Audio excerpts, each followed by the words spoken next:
I found out today that 1 in 4 people in North America suffer from some sort of form of mental illness. That's a staggering statistic. You know, that 1 in 4, pretty much everyone I know knows more than 4 people. That means 100% of us, all of us, are impacted by mental health concerns.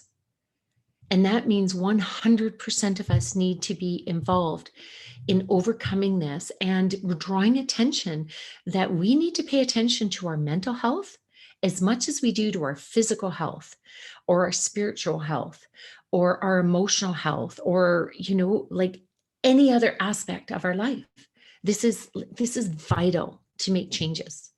Now, I know this not just because of reading stats. I know this because from a very young age, I learned that mental health issues and concerns and mental illness impacts not only the person that is having that crisis, but all of their family and everyone that loves them. I know what it's like to take a loved one to an emergency department because they're having a mental health crisis, and do that during the holidays. I know what it's like to have a conversation and with somebody on the phone and say, okay, talk to you tomorrow, bye, hang up, pick the phone up the next day, phone, and go, hi, how are you? And silence on the other end. And I'm like, is everything okay? Yeah. My heart starts to pound, my stomach clenches, my mind starts racing, going, oh my God, that tailspin, we're going there again. It's brutal. And if you've ever experienced it, it's something to forget. You don't have to be going through mental health issues yourself to be struggling with the problem that is plaguing our society today. And for a variety of reasons, the stress that we are under, the external forces, the diets, the lifestyle, everything contributes to our mental health well-being or the lack thereof. Over 30 years ago, I became a nurse and I went into oncology nursing, certainly an area that puts a lot of stress on both the client, the patient, and the nurses and doctors and healthcare professionals that are supporting them through this. And during my 30 years, or more than 30 years actually, but I'm going to age myself here, over these past, decades, shall we say, of both in my professional and my personal life, I have seen true miracles, both in the medical and in the mental health areas of supporting people. I have seen people go from a catatonic state where they just sit and stare and having that sick feeling like I've lost them, they're never coming back, to learning that it is possible for them to come back, just like it's possible for them to recover from cancer. They can come back and they can be well again. They can become functioning people, friends and sisters and grandmas and moms and dads and cousins. They can take on their roles again and being a contributing part of society and enjoying it, just like they can overcome other illnesses. And it's not an easy path, but there is hope. I know that this can happen, and I've learned that resilience is incredible. I've also seen incredible gaps in our system. And I've come to understand that we cannot expect our healthcare system to be everything to everyone. We must be the co-creators of our own health. That's our physical health, and that is our mental health. And that we need our healthcare systems and services out there to be there for us. And we also part. And that's what I learned for myself. And when I went through my own crisis, really just over a decade ago, I found myself sitting at the bottom of my stairs, my head just kind of slumped into my hands, the tears welling up, that sick feeling in my stomach, and my heart just pounding. I could hear my family playing in the next room, like oblivious to the agony I was going through. Because in that moment, I knew that everything I held near and dear was about to be pulled from out of me. My whole world, my whole paradigm was about to crumble. Now, it took a couple more years before that really came to pass. And it shook me. It shook me to my core. And it really questions. And because of my past and because of what happened when I was a young child and watching other family members, struggle, I was worried that would happen to me. And I reached down inside and I found this little flicker of flame going, I am not going to let this impact me in this way. But I was on the brink that I could, and I needed to find out how I could overcome it. I needed to dig deep inside. And really, what I needed to do was to learn how to say help. I was the strong one for everyone else. You might be listening and thinking, I'm the strong one too. I'm the one that takes care of everyone. Well, there's a lot of us out there. We take care of everyone. We make sure everyone is good. And we put ourselves on the back plate. We forget to fill our own cup so that we can truly give from an overflow. And what I notice is when we take on that role, when we take on the strong one, taking care of everyone else, thinking we can't be the one being helped, then we think we're strong. We're deluding ourselves that we're strong. We're not actually strong. We're being brittle. We're being brittle. We seem strong, but when something really comes along, we're going to crack. And I knew I was in the danger of doing that. So I had to learn a big lesson. And that lesson was that it isn't so important to generously give and give to others. Absolutely. That is like the core of so many of us. And we need to learn to give generously to ourselves and also to receive graciously. I don't think I said that right. Graciously. Got a tongue tie there. When we learn to receive graciously, it absolutely shifts the whole perception of what is going on. And I want to share with you today some of the lessons that I've learned. So I mentioned I was a nurse, but I found that my own healing, my own strength came from delving into learning about other healing opportunities. So I now work with people one-on-one, taking them from feeling stressed, wired, and tired to relaxed, calm, and energized. This is the state of being that we can be most effective in our life and supporting those around us. Because when we are wired, tired, and stressed, we are just running on empty energy and we are denying our own feelings. We are denying our own needs to regenerate. And this is when illness can happen, both in our physical bodies, it can take hold. This is what drains us. We have low energy, and this is where our minds start to go down that negative spiral. So the ones that have helped me the most was to actually step into the realm of some personal development work that worked for me. Um, I liken it, I'll tell you a story. I'd like to take a moment and share 3 distinct things with you. And one is an activity that I'm going to ask you to play along with. Another is a story, an analogy that I needed to understand and to explain my journey. And I call it You're Not the Mud. And then the third one is about choice. It's choice and turning the dial. And then I'd like to end my talk on giving you a very practical tool that you can take away and start implementing in your life today to shift how you are feeling, whether you are struggling with mental illness yourself, some sort of, mental health issue, or you are watching loved ones around you and you want to make sure that you're filling yourself up and keeping yourself, in a state of happiness, in a state of joy, as more your natural being and not in what I call the muck. But I think the best way to proceed is for us to do an activity that really sets the tone for what shifted my life. So if you're willing to play along with me, I usually do this when I have a live audience in front of me, and it's a lot of fun. So be willing to play along and see what you think at the end.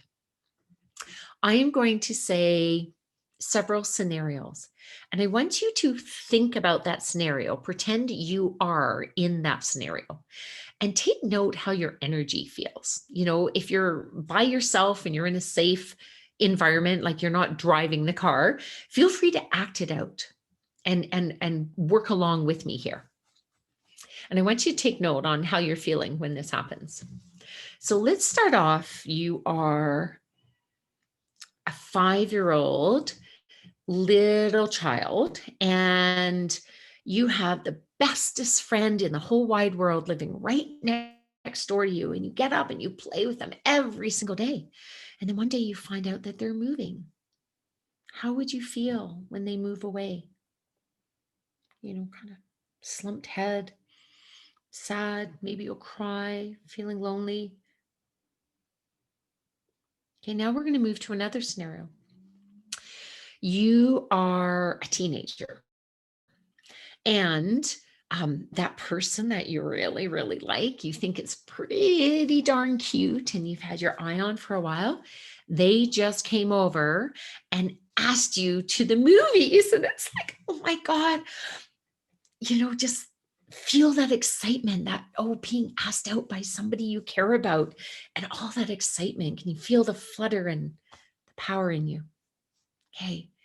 Now we're going to switch into, you're an adult, maybe mid-30s, and you've just got laid off. And you're feeling like, oh my Lord, what am I going to do right now? This is not happening to me. Okay.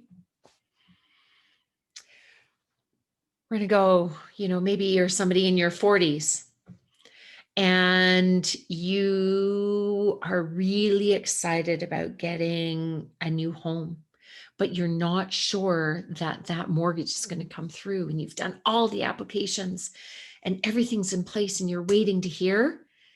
And then suddenly it's like, yes, the house is yours. We got it. Oh my God, this is my dream place. It's my beautiful little space that I can count on. It's going to be all mine.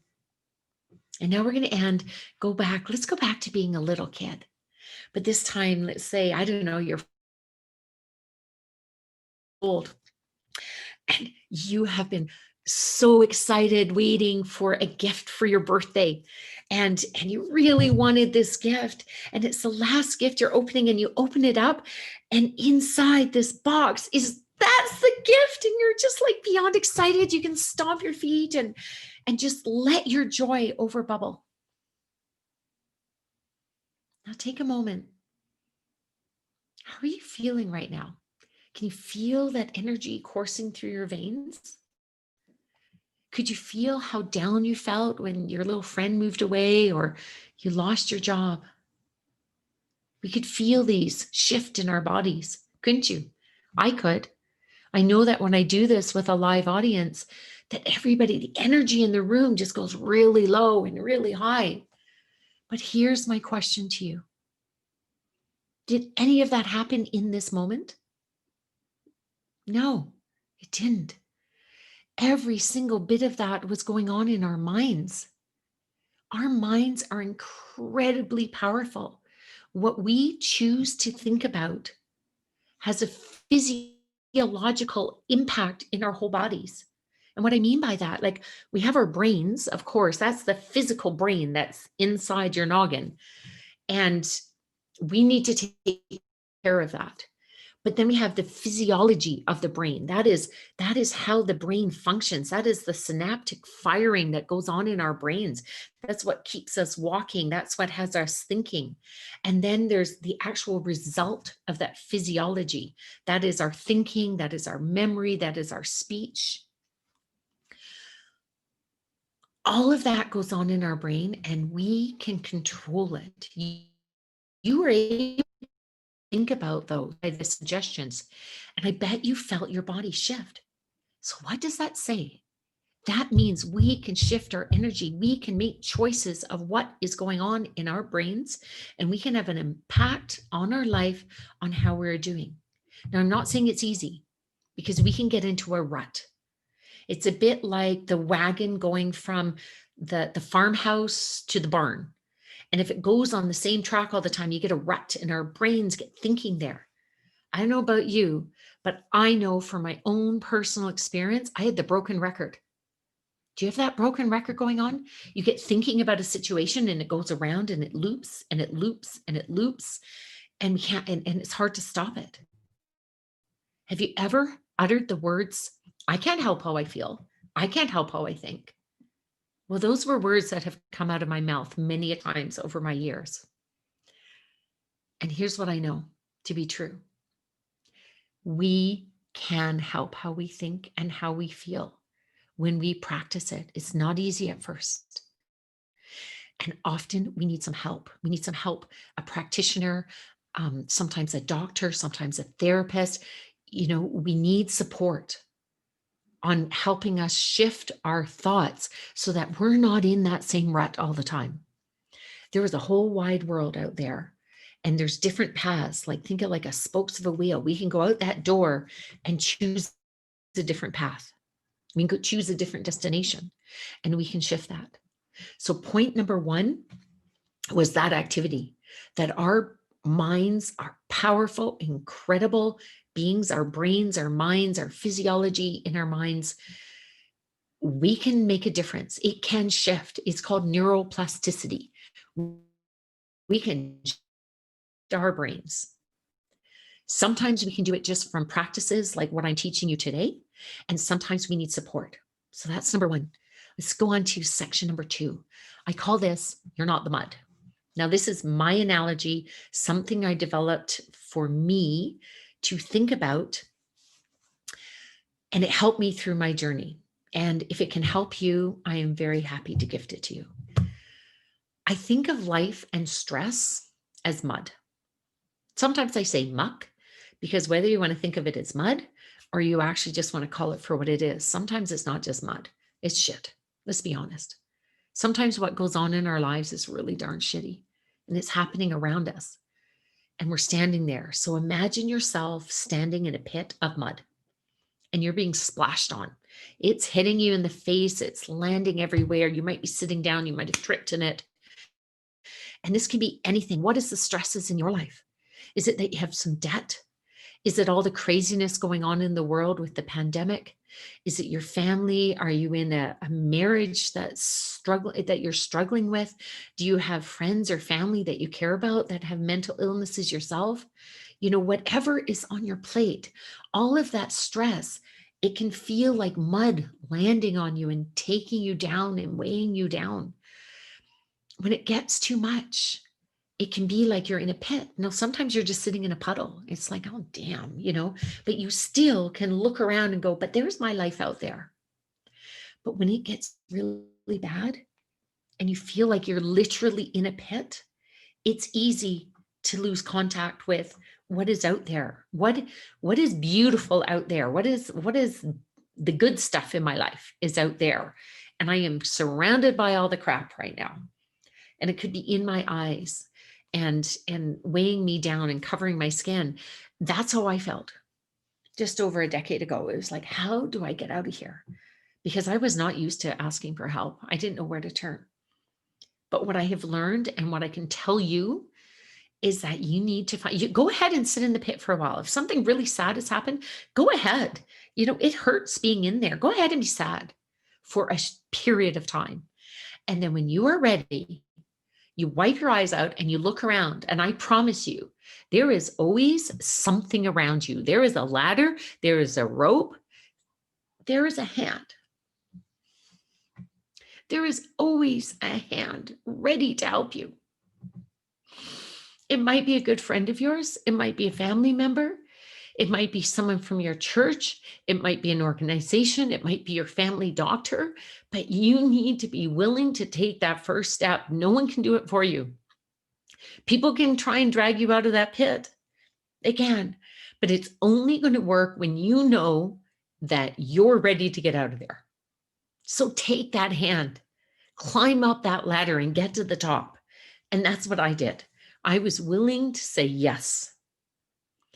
I was willing to say, I'm shifting from being the strong one taking care of everyone else. I need to cry on someone's shoulder right now. Because if I didn't do that, I would have stuffed that inside and I would have made myself physically ill and likely mentally ill. But I didn't. I took that hand and I climbed out of that pit. And the first step was to take a hose. And it might be cold water. And it's like this blast in the face and rinsed all that mud off. And it's like that exhilarating feeling, that like, oh my God, I'm out of the pit. Here's the sunshine. There's people I love over here. And I started participating in life again in a really amazing way. It was freeing. It was exciting. And I kept walking along. So that was my first phase. You can decide if that's where you are right now. You might already be out of that pit and have washed yourself off.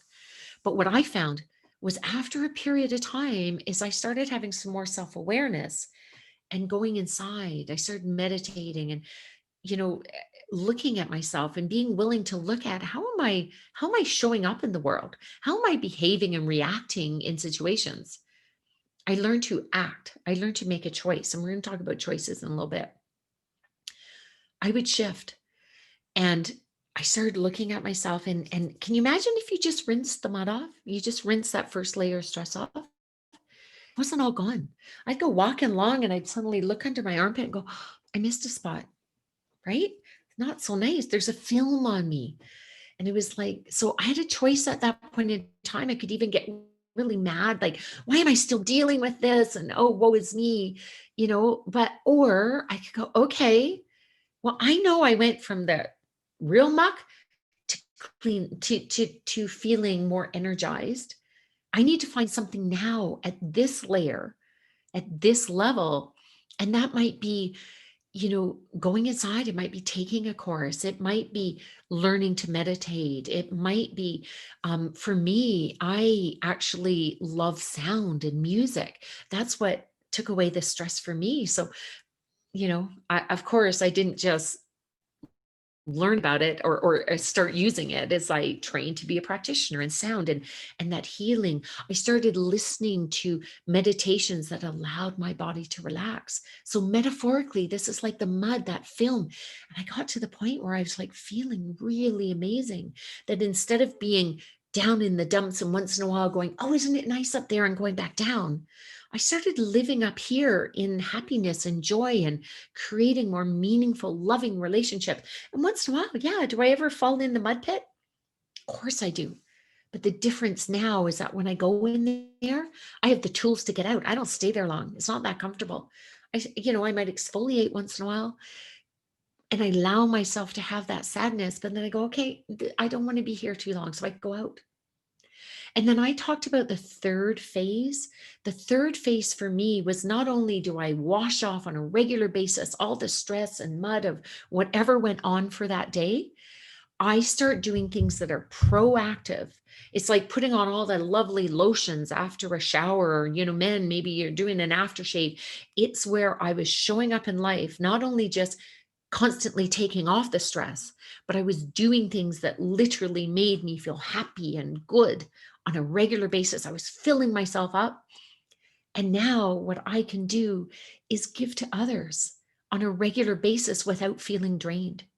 If you're listening to this, how many of you feel really good and high and you give, and then you feel, oh, I'm exhausted and drained now. And then I give, or sorry, I do something to fill up, or I still try and give. And it's like running on an empty tank. So doing things that actually fill you up.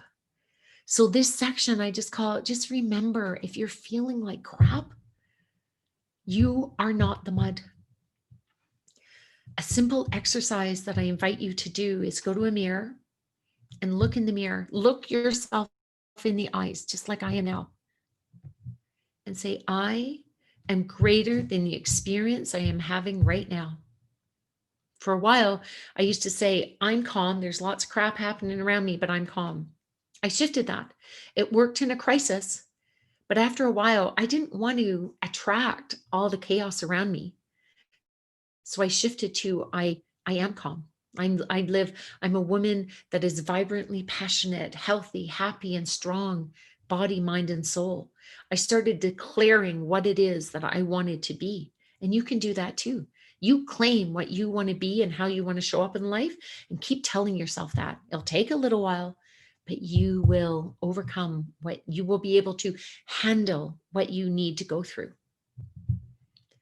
So that is what I call, you're not the mud. And remember that you are not that mud. And if you are feeling you are the mud, then reach out to somebody and ask for help. The next section that we're going to talk about is choice, right? Turning the dial. And this is very simply, this was something that truly shifted my paradigm. I mentioned before that I'd have this broken record and I felt like, well, I can't help how I feel, but I could. What I learned is that our minds, we're dialed in a sense, like a frequency and energy level. People talking about the vibration. Think about it. When we're in negative thoughts and we're complaining and the world out there and it's causing me this and it's their fault. And, as soon as it's a me versus them, you're dialed into a frequency of thinking that's going to drain your energy. But it's like a radio station. It's kind of cool. You get to turn the dial. Not only do you get to turn the dial, you own the actual radio station. You get to decide what stations are even playing. And right now, you might have some real negative ones going on, some negative patterns that you want to shift. But dial in, even if a little bit, a fine dial into things that are positive, and do that on a regular basis, you will be able to shift it.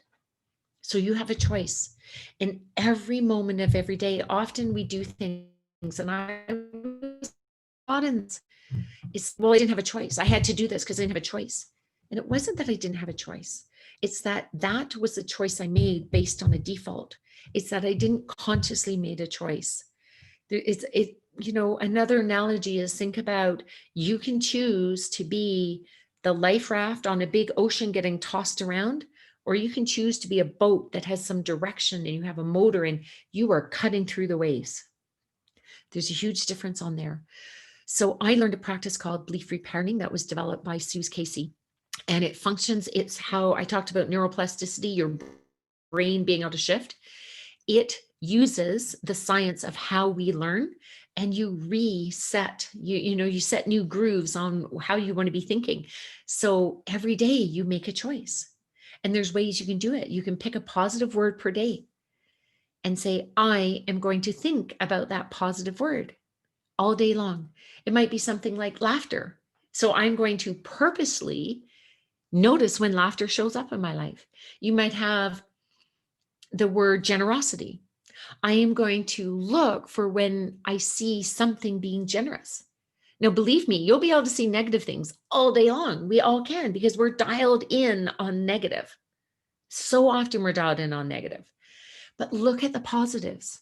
They're out there as well. It's a bit like if I take a floodlight, when I see everything at once, or I can take a spotlight and I can purposely choose to look at something that's positive, to retrain my brain to positive. So try this. You can learn the whole practice, at beliefrepatterning.com. I, along with many other people, went through their practitioner training. And so I work with my clients on leading them through this. But now, as a really quick, simple go-to, you can do a choice. Every time you make choices. What am I going to have for breakfast? Do I have oatmeal today, or do I have a sugar bun? Do I cook up some eggs, or, you can choose your food, but take note when I'm making a choice. When something hard comes up, don't just do something by default. I'll give you an example. I was a stay-at-home mom for a long time. But I didn't step into my power of making that a choice. When somebody asked me, what are you doing? I would start making excuses like why I wasn't working, and, why this and this and this happened. And so I let that my career go aside, and I'm staying home with the kids now. But I found it was disempowering. I was like, oh, I didn't have a lot of energy. But when I switched and when people say, what are you doing? I go, I made the decision to be a full-time stay-at-home mom. And I am so grateful and privileged that I can do this for this period of time. I wasn't doing anything different. I was still doing all the mom stuff. I was still driving my kids around. But what made the difference is I declared it as a choice. And as soon as you make the choice for something, you stand up straight. So everything you're doing in your life, take a look at it and go, is this my choice?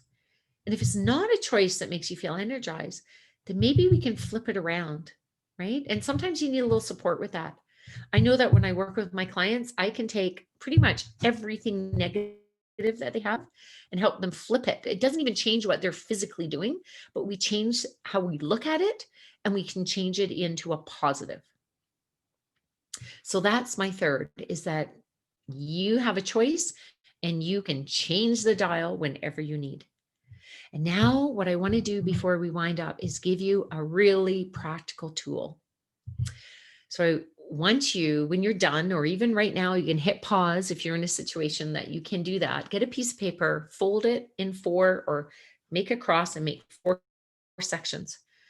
I'm going to give you a simple activity to do for 4 aspects of your life. I could go on and on and on with lots of different activities to shift your life, ones that I know have made a big difference in mine. But today, I want to go with ones that I think will make the biggest impact.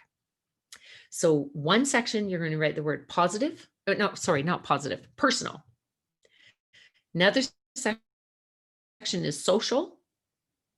The other section will be physical, and the other is mental. When we talk about mental health, it is not possible to not talk about everything else because we are so interconnected. What we do with our physical body impacts our mind. What we do on a social level impacts our mind. What we do on a personal level to fill ourselves up impacts our mind.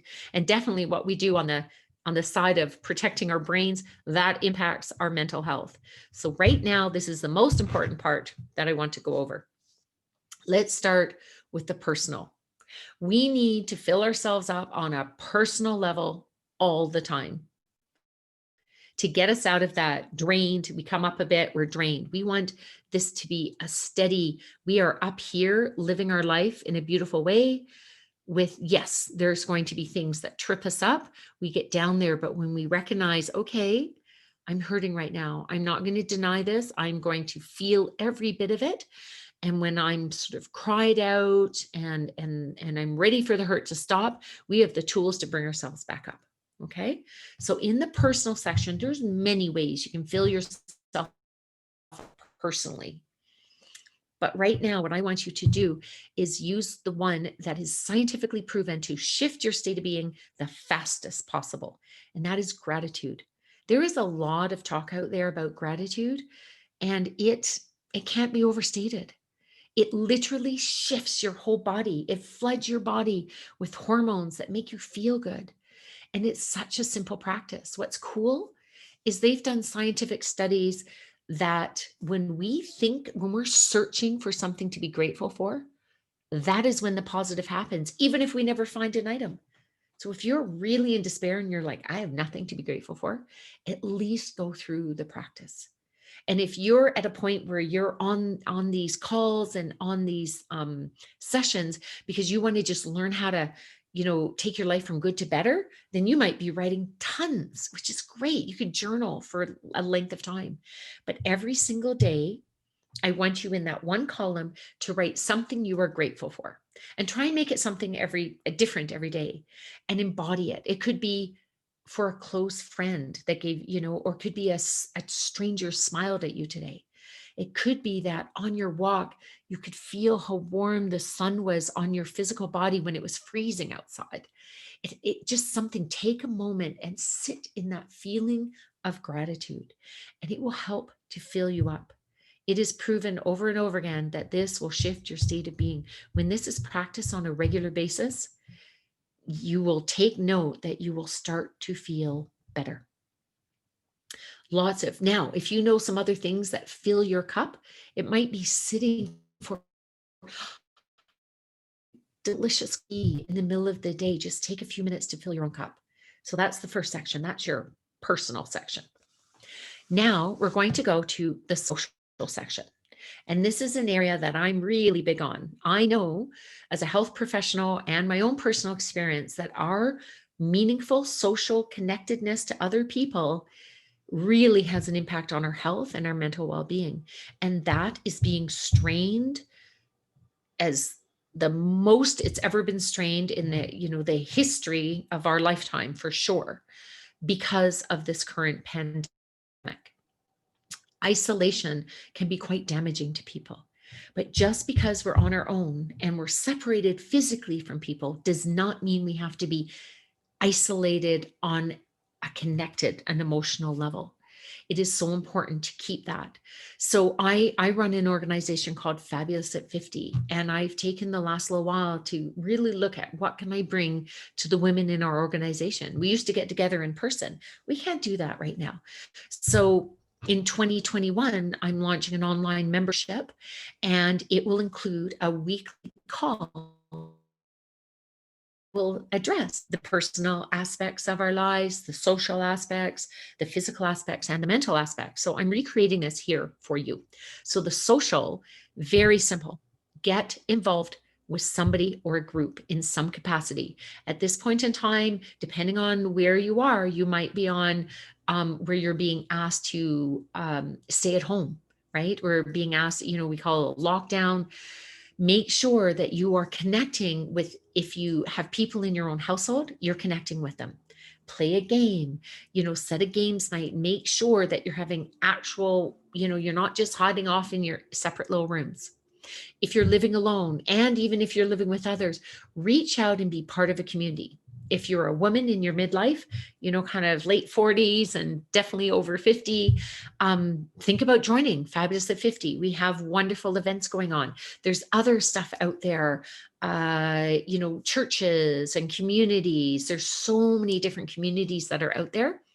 Get involved in some capacity. But if that is feeling daunting, what I challenge you and invite you to do, let's say invite you to do, is every day one person that you know. And it can be very simple. It can be a phone call. It can be an email. What I like is just sending a Facebook message or a text message. And it can be as simple as, just wanted to let you know I was thinking about you today. That is it. I promise you, it'll make you feel good. And almost every time I do that, I rack my brain, who haven't I talked to in a while? And I send that to them. It's about giving, expecting nothing back, right? Just connecting socially. I always get them back going, that came at the exact moment that I needed it. And it might start a conversation, but reach out, do something that connects you socially. So that's the section number 2. The next one, movement. Well, physical, right? It's the physical being. We want to take care of our bodies physically. There is so many things I could talk about on the physical level. Water, you need to be drinking lots of water. We need to flush that through on our brains, not filling it full of sugar and pops and things like that. I know we all love it. And if you can have some of it, but our brains need water. We need to eat healthy foods. Again, having sugar and crap and junk food actually drains us. It makes us feel like, oh, just take note. An hour later, you feel like crap, right? Next thing that I highly recommend in this section is movement, right? And that's where I'm going to, the food and the drink, that's kind of obvious. Everyone's telling you about that. But this one is movement.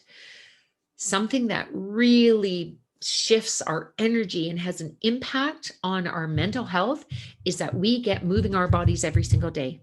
Stagnation, sitting, being a couch potato, like, sure, it's fun to watch a Netflix, but binging all day long and not having movement, that actually slows our brains right down. And it can get us into a negative spiral. So again, scientific studies, you can go out, I'm not going to name them all, but just go online. You can look up science, science, mental health, depression, and movement, and you can read about what's going on. Every single day, get out, and a minimum, ideally we should be moving our bodies at least an hour a day. But I'm talking to you that maybe aren't doing anything at all. Start with even a minute. literally 1 minute. Put a song on, put your favorite song on and move your body, right? If you feel self-conscious dancing, put on your earphones, go in the bathroom, brush your teeth, anchor it to a habit you already have.